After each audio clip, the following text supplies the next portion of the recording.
Eðlismassi er mælikvarði á þéttleika efna.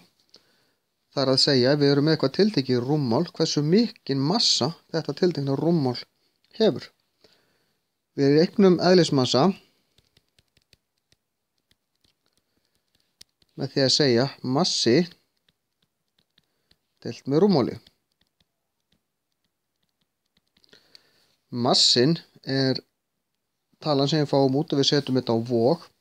Rúmmálið, við getum annarkvort mælta með reglustiku og margfaldað upp lengd sinnum breidd sinnum hæð ef þetta er kassi, eða stungið svona í vatn og mælt hvað vatnið hækkar mikið. En ef við erum með hlut sem er til dæmis 20 gram og 40 rúmsentimetrar, þá fáum við út úr þessu 0,5 gram á rúmsentimetra. Við getum, þó að þetta sé svona almenna einingin sem við notum, þá getum við verið með hvaða massaeiningu sem er og hvaða rúmmálseiningu sem er. Við getum verið með kílógramm á rúmmetra eða tonn á rúmkílómetra, allt þetta í hvað við erum með.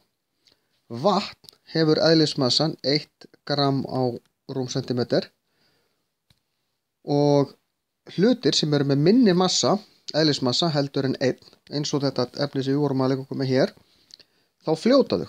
Ef eðlismassin er minni en 1, ef eðlismassin er hærri en 1, þá sökkva efnin. Og ef við erum með eitthvað annan vökva, þá þurfum við bara að vita eðlismassan á vökvanum.